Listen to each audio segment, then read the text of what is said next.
Bryson DeChambeau, absolute talk of the town there, and letting the media know and just revealing his details on the driver and how it was working during that practice round. You can see that tweet there from George, 210 miles per hour ball speed. Robert Damron, starting with you first, did you ever think a PGA Tour member would be able to drive the green on the par 4 17th at TPC River Highlands? I never considered anyone would have a reason to try, even if they thought they could. I think it's awesome. It's exciting to watch. I would be actually, honestly, very much like Bryson. If all of a sudden I had this newfound distance, it would be so tempting to try it out anytime that the opportunity arises. You can see that tree on the right. He would have to go right of that tree and where the green is. The way the hole's meant to be played, obviously, is just right of the second bunker and then hit it on the green from there with a 9-iron or 8-iron. But he said it himself. I mean, even if the temptation is there, it's probably not worth it just because you saw that water there. But if it comes Sunday and he's, let's say, 55th place or 60th place, I would keep an eye on Bryson on the 17th hole for sure. We've all said now that nothing Bryson can do will surprise us. And yesterday, of course, almost every player who spoke to the media was asked about him, and they absolutely raved about what they've been seeing about his physical transformation and what he does off the tee. Paige, would you say that other than perhaps Tiger Woods, shall we say, because he will always be separate, is he the most exciting player, Bryson DeChambeau, week in, week out to watch on the PGA Tour? I would most definitely agree that he's the most intriguing player. Exciting, we'll see kind of as this continues to play out. It certainly is intriguing to be able to watch somebody completely transform their body, completely transform their game. He even sounded surprised by what he was able to do with the golf ball now. To me, the fact that Bryson DeChambeau is surprising himself with anything that he does is intriguing at the very least. Exciting, yes, because we get a chance to see some pretty long drives, but I would use the word intriguing over exciting.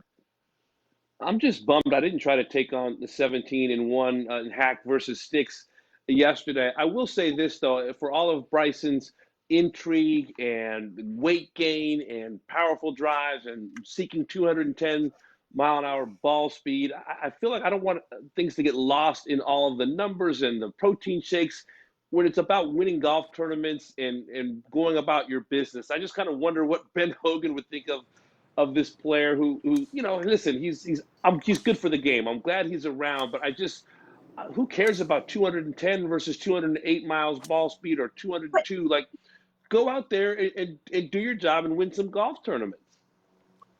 Well, but it's working. It's not that he's going out there and missing cuts. I mean, he's knocking at the door and he's playing some great golf. I mean, you got to give him a little bit of credit for that. I mean, yeah, there's not a W yet, but it seems like he's trending in the right direction. Oh, no doubt. If I had a pen and pad and I was out covering the tournament, I would absolutely be writing a story or at least a sidebar on Bryson DeChambeau. But at the end of the day, Robert, does it matter if his ball speed is 199 or 207? I mean, go out there and just do the job. It matters to him. I mean, there's a point, and it hasn't happened so far, where it becomes a detriment, where more speed. We've all watched the long drive championships. They don't get a lot of balls on the grid, and that grid is wide. And there's a reason for that, because that kind of speed isn't really sustainable with the torque and the shaft and everything. So there is a point when, yes, it would be bad. So right now, that's what excites him. That's what gets him out of bed in the morning, is trying to get that new level of clubhead speed and see how it plays on the golf course. So that's what's getting him going now, but it will fade. The original question was, is he the most exciting player on the PGA Tour week in, week out? Well, right now, probably, but eventually that the shiny newness of this big Bryson and long hitting Bryson is going to go away, and he'll go back to kind of being seen as just the guy that does things differently than everyone else. Yes and no. I can see how, the new unwrapped Christmas present or the brand new car, it's kind of like him and his new body. I get it. But at the same time, it very well could change the way that junior golfers train for this sport from here on out. And to me, that's the bigger takeaway, is that he's changing the way that people are viewing it. People used to work out to avoid injury, and maintain mobility, to get a little bit more strength. not to change their entire body and create mass. That has never been the formula on the PGA Tour or in golf. So I think that's something that we've got to watch out for, and I think that's why it's interesting. It's not just about the 210 swing speed or ball speed, excuse me. It's about what this could mean for the sport moving forward. Exciting, yes. Fascinating, certainly yes. To me, Bryson is like a evolving science project. You don't know whether you're on the edge of the future and something incredibly groundbreaking, or you also don't know whether the whole thing is just going to implode and you're going to regret even starting the whole thing in the first place, David. I wonder, he's pushing his ball speed to ridiculous levels. He's obviously so intrigued and he's on this level of wanting more, wanting to push more, push it harder.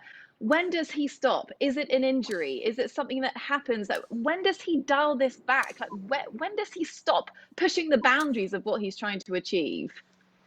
Yeah, if he starts missing fairways or more importantly, missing cuts, I imagine he would take a different tack. Also, we don't know what his body's going to look like or more importantly, feel like 2 years or 3 years into this grand experiment. I mean, we talk about it all the time in other sports, weight gain and putting pressure on your bones and your joints and your muscles.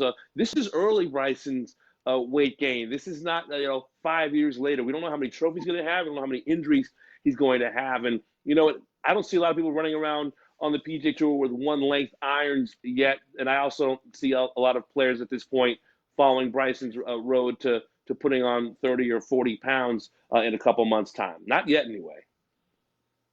Coming into this week with 5 top tens, you absolutely cannot knock what he is trying to achieve right now, because every week it just gets that little bit more intriguing and that spotlight gets a little bit brighter on Bryson DeChambeau.